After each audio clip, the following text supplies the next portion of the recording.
Hello, I'm the Ohio Sports Guy, and NBA Summer League is well underway. A lot of the game's future stars, including Victor Wembanyama, have already made their mark on the NBA during Summer League, but they still have many months to prove themselves going into the NBA season starting towards the end of October.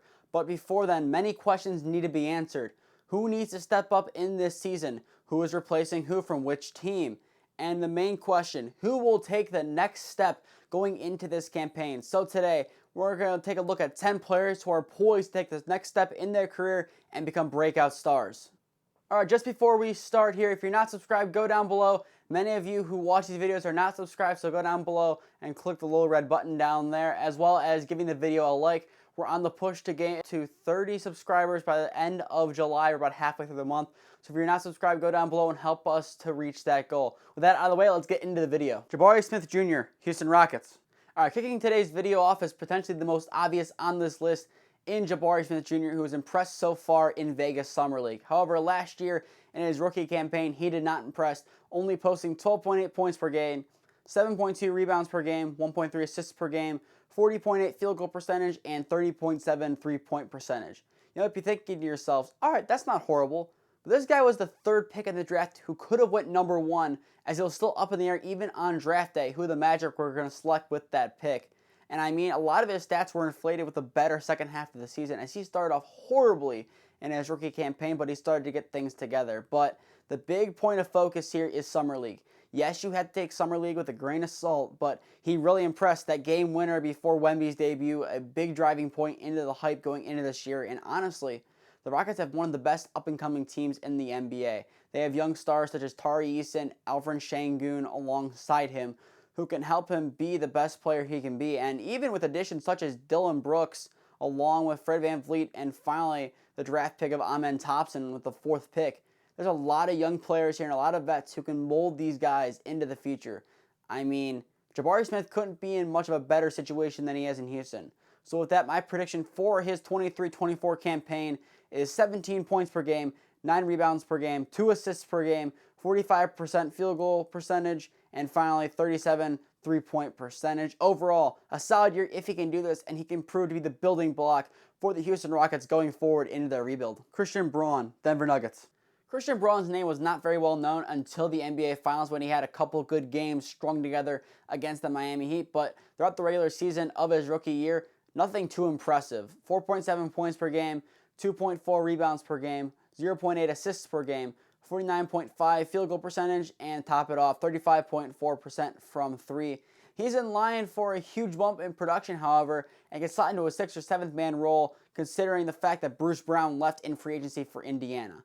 I mean, they were hoping to keep Brown around, but Braun could easily slot into that role and be the 6th man right away. I would put him in that role. I mean, their coach trusted him in key moments of the NBA Finals and the playoffs down the stretch. So why wouldn't you give him many minutes off the bench? I'd say start him off around 25 minutes a game, with the most he put up in the finals being 24. So it's not out of the realm of possibility. And as well, Kentavious Caldwell-Pope is the guy in the starting lineup projected by ESPN at the shooting guard position. Braun can easily displace him. Give KCP a couple of games he struggles and Braun does really well off the bench. I could easily see a swap and Braun getting some starting minutes down the stretch of the season especially. I would look for that change to be made around the January, February trade deadline kind of area of time. I don't think they're going to give up on KCP. I just think Christian Braun is going to impress so much this season that they're forced to have to start him. And with that, my predictions for him this season will be 10 points per game, 3 rebounds per game, 2 assists per game, 50% field goal percentage, and 38% from three. I mean, a little bit low numbers for someone who could be starting, but you have Jokic and Murray and Michael Porter Jr. as your top 3 options, and Aaron Gordon as your 4th. He'll be in there as a 5th option, but I think he'll be able to do better than KCP this year, and honestly, a lot of this being lower will be the starting half of the season. I think he can get 15 points per game following the All-Star break. Overall, a solid year is incoming for Christian Braun in his sophomore season. Patrick Williams, Chicago Bulls.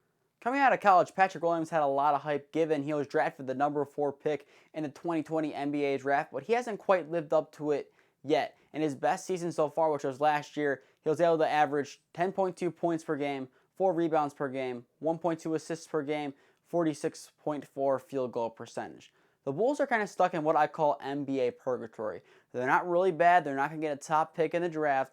But however, on the flip side, they're not going to push for like a 5 or 4 seed or even higher. They're kind of stuck around that 6 to 12 seeded range where they're not going to make a playoff push and they're not going to get anyone good in the draft. I mean, their pick last year was traded to the Magic in the Vucevic trade, who they were able to re-sign this year. I mean, I think they should move on from Levine, move on from DeRozan. But even if they don't, I think Patrick Williams, this will be his year. This is probably his final chance to prove himself. I mean, look what happened to the Coro in Cleveland, who was drafted similar position to Williams. Last couple of years wasn't so good. He's been replaced. He's been phased out of the starting lineup most likely for good in Cleveland. This has to be Williams last year in the project of the Chicago Bulls, as they can still trade him for some value, but I believe he's going to impress this year. I think his back will be against the wall, and that will push Williams to be a solid option playing the power forward position for the Bulls. So my prediction for him this season will be 15 points per game, 6 rebounds per game, 2 assists per game, and 48% field goal percentage.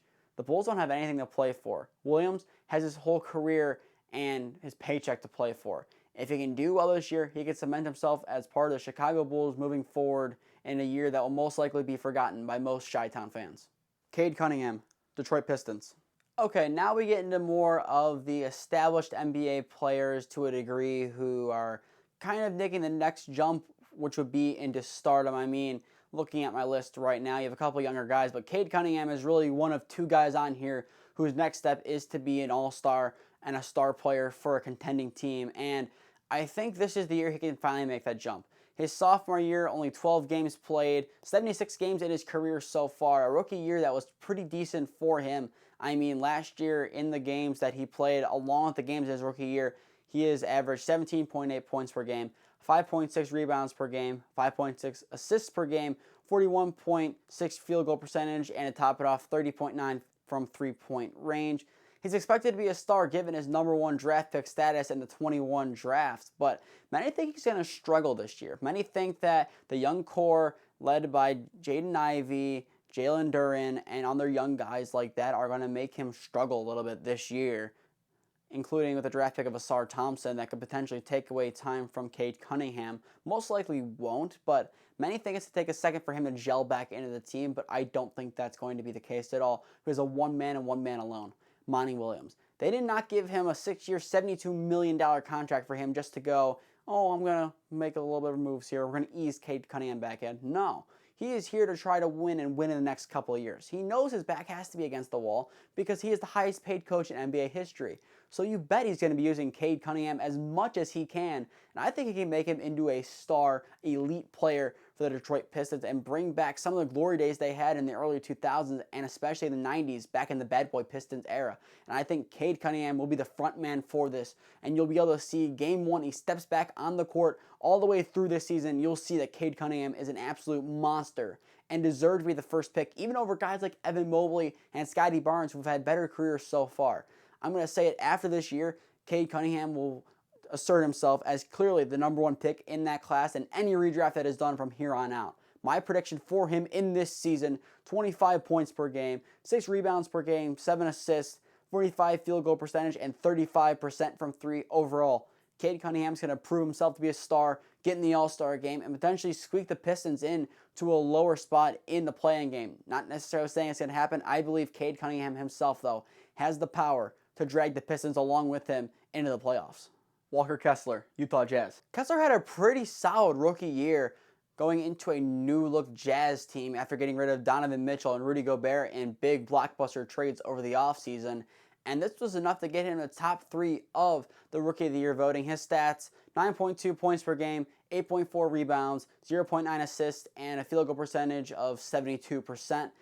I mean, it was a solid year by all means, but Kessler's going to have to do more if he's going to want to assert himself as a star player. I mean, looking at this Jazz team, they've rebuilt kind of quickly. They have a pretty good team going into next year and could compete for a lower end of the play-in tournament spot. I mean, the acquisition of John Collins and as well the draft picks of namely Keontae George and Brian Sensabaugh whenever Sensabaugh can get back on the court. They're going to pair nicely with some other young talent, Oj Abaji also in there, and breakout star from last year of Lauri Markkanen. Kessler is not going to be asked to be the star man here in Utah. He's not going to asked to be what Rudy Gobert was. It's simple. He's not going to be that kind of player. However, I think he could be a solid second or third option, similar to what, let me try to think of a guy off the top of my head. Oh, his teammate John Collins was supposed to be for this Atlanta Hawks team, but on a better scale.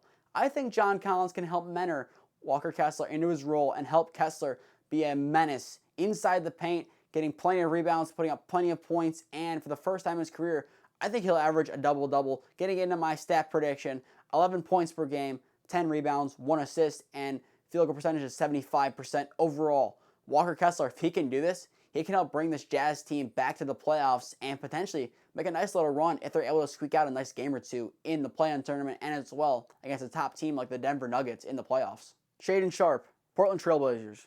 Shaden Sharpe looks to increase his usage numbers throughout this entire season, considering that their star man in Portland, Damian Lillard, is about to be on his way out. And even if not, ESPN currently projects him to be the starting small forward for this team. And I mean, after a decent rookie year, I'm not going to say solid, I'm going to say decent. He looks ready to be a starter for this team. I mean, his stat line, 9.9 points per game, 3 rebounds, 1.2 assists per game, 47.2 field goal percentage, and a 36% from 3. ESPN projects him to be the starter, as I said, but who's going to take up Damian Lillard's points? That's the bigger question here, not who's going to start where, as I think if Lillard's gone, Scoot at the 1, Simons at the 2, and then him at the 3. I think that's pretty self-explanatory for this Blazers team. However, the bigger question is where those points are going to go. Simons put up over 20 last year. I assume he's going to be the number 1 guy. I don't think Scoot Henderson's ready to be the number 2 guy on this Blazers team, even though they're not trying to win. I think Shaden Sharpe has earned that right, being the guy around here to be the second option. I think he can have a breakout year and kind of cement himself in that role. You can kind of see Scoot in a Tyrese Haliburton situation or even a Simons in that situation. If he's playing well enough, say Simons is putting up 25 points a game at the deadline, Portland would be stupid not to trade him to get a bunch of younger assets at the deadline if they're not trying to compete this year. Build around Scoot and Sharpe. I think those are your best 2 guys. Simon's the 3 guy, but he's the oldest guy, so I'm going to give him a lot more credit and be the number 1 guy. But I think Shaden Sharpe can easily slot in there and be that number 2 option for the first half of the season and put up a solid stat line that will impress many, not only within the Blazers organization, but without the whole NBA as a whole. So my stat prediction for him, 17 points per game, 5 rebounds, 5 assists, 50% field goal percentage, and a 40% from 3. Overall, a solid year for Shaden Sharpe, inserting himself into the Blazers rebuild and will keep him around long term. Cameron Johnson, Brooklyn Nets. Cameron Johnson is the oldest player on this list, being at the age of 27 and being drafted in the 2019 NBA draft, but I think he's ready to take the next step in his career. Last year posting 15.5 points per game, 4.4 rebounds per game, 1.9 assists per game, 47% field goal, and 37.2 3-point percentage. That 3-point percentage being only taken from his time in Brooklyn last year. But he got paid this past offseason. That could be a big red flag for him to do nothing here, but I think the opposite's going to happen. Similar to another guy later on in this video, every year of his career, his stats have gotten better and better. Since leaving Phoenix, even in that half season, his stats got that much better too, by a couple points per game. That is huge. If he can continue this linear production and honestly being the number 2 guy to Mikal Bridges, he can be a solid option that can continue getting the Brooklyn Nets into the playoffs year after year. I mean, Bridges and Johnson have played together for the duration of Johnson's career, as they were both part of the Kevin Durant trade. I think both of them could take big steps this year. Bridges already being the star player, so he's kind of exempt from this. I don't think he's going to take a leap to be a superstar in this league, but I think he's still going to be a solid player. Johnson, his next step is being a number 2 role player here. He's kind of just in that role player, but I want to put him in as a number 2 option on a team, and I think he can easily take that step up this year in Brooklyn. So my prediction for him will be 20 points per game, 6 rebounds, 3 assists, 50% field goal, and 40% from 3 overall. If Cam Johnson can do this, he will definitely be proving worthy of the contract he was just given this past offseason and make the Suns foolish for trading him and Mikal Bridges for an older Kevin Durant. Overall, Cam Johnson has a ton to prove this year. Usman Deng, Oklahoma City Thunder. Deng was taken with the 11th pick of this past 2022 NBA draft, and he really didn't impress in year 1. Nothing special. 4.9 points per game, 2.7 rebounds, 1.2 assists, and a 42% field goal percentage. I mean, going into the draft, everyone knew this guy would be a project prospect. And he kind of proved that in year one, struggling. But this Thunder team, they're looking dangerous for years to come. They kind of have an established starting five of Shea, Giddey, Dort, Williams, and the new addition, Chet Holmgren, coming back from injury after being selected number 2 last year in the draft.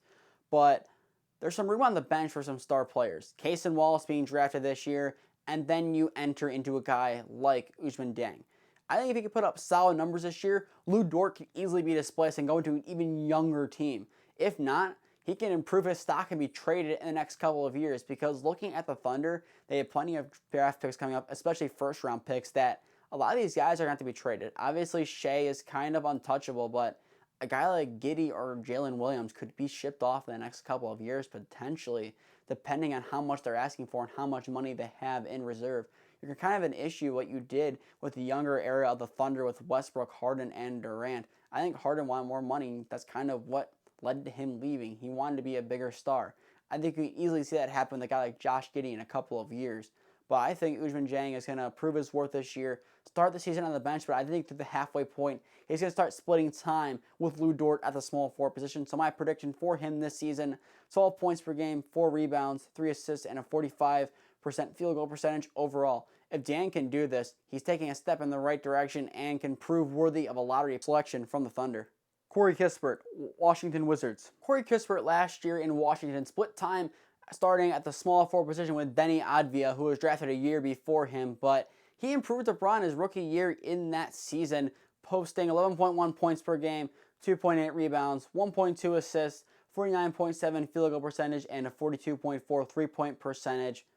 We know the Wizards aren't looking to compete this year. They're not looking to compete next year. Maybe a couple years down the road, but they're not built to win anytime soon. I mean, their top 2 guys being Jordan Poole and Kyle Kuzma, rejects from the Pacific Division in the West. I mean, they're solid players, but they're not going to win you any playoff games. That's kind of what they're doing here, seeing who is available for the future. And I think this year, it's going to be a make-or-break year for not only Deni Avdija, but as well as Corey Kispert. One of the two will probably have to go in an eventual trade either this offseason or the following, meaning this offseason starting in 2024 and then the following one being 2025. But I think Kispert's going to edge him out. With only him being drafted a year later, I think he has the edge over Avdija, who hasn't proven much. I mean, last year, Avdija averaged 2 less points per game and a little bit of a lower stat line than Kispert. And Kispert started a couple extra games than Avdija did last season. I think Kispert has the edge in Washington's mind. I believe he can easily overtake Avdija this year. And I think by the All-Star break, Avdija's time in Washington is going to be about over. I think he's going to be reduced to a bench piece, and Kispert is going to be the full-time starter at the 3. So with that being said, my prediction for him this season will be 15 points per game, 5 rebounds, 3 assists, 50% field goal percentage, and a 43 three-point percentage. Kispert's three-pointer, along with a couple extra points a game this year, will cement himself as a starting small forward for years to come in Washington, and maybe will help lead this team to the playoffs in a couple years' time.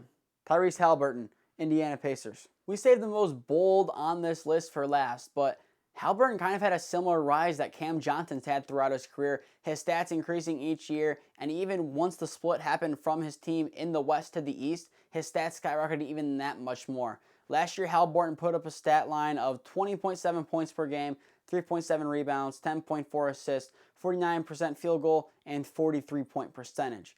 Haliburton's been great so far in the NBA, don't get me wrong, but many have put a ton of pressure on him this year to lead the Pacers into the playoffs in not only a play-in spot, but potentially a 6 seed or higher. There's a lot of big expectations for this Indiana team, and for good reason. They're looking like one of the best younger teams in the league, despite them being in one of the top 10 oldest teams in the league. There's plenty of young talent there alongside Haliburton. You have Mathurin, you have Nembhard alongside him there too. Obi Toppin, who was just traded in from a draft class the year prior. Actually, no. They're the same draft class, so there's a little bit of reuniting there. 2 top picks there from the lottery of the 2020 draft. But I think Haliburton this year is going to take a big step. A step bigger than anyone thinks he's going to take. I'm talking here, my bold prediction, Haliburton will be this year's Shai Gilgeous-Alexander. He is going to absolutely break out and have one of the best years that we've seen of anyone in Indiana at the point guard position. I mean, I think when it's all said and done, his time in Indiana, he'll be kind of brought up in the names of Paul George and what Danny Granger is supposed to be, an elite star for this team. So that being said, my prediction here, this one might be a little wild considering last year's stats, but I believe this could happen. 28 points per game, 5 rebounds, 13 assists, 53 field goal percentage, and 45% from 3. If Haliburton puts these stats up, not only will he make an all-star game, he'll be a starter and potentially can make a second or first team. I'm going to go on a limb. Haliburton will be an All-NBA first team this coming year. Overall, if he can do this, the Pacers will easily be able to complete the rebuild, get back into the playoffs, and might be a piece or two away, a Pascal Siakam away from competing in the East. Overall, Haliburton, the ball's in your court. Do something for the Pacers. You're going to be hailed as a legend in Indiana. Okay, that brings us to the end of the video. If you'd like to go give it a like down below, subscribe to Ohio Sports Guy down below. Put on push notifications to be notified when we upload or go live. Our goal right now is to get to 30 subscribers by the end of July. About 2 weeks left to do that. So if we can hit that goal, that would be greatly appreciated. If you missed our last NBA video talking about some of the biggest NBA offseason trades yet to come, go check out that video. Click above to see a video that YouTube has recommended, as well as following Ohio Sports Guy on Instagram and Twitter, along with SME Sports on Instagram and Twitter. You'll see both media posts of whenever we upload on there. Most likely you'll see the SME Sports one before that, so go follow us over there, as well to see any other media we can do, such as the explosive fast pitch video that we released about a week ago. With that, it takes us to the end of the video. This has been Ohio Sports Guy. Have a good day, everyone. Peace.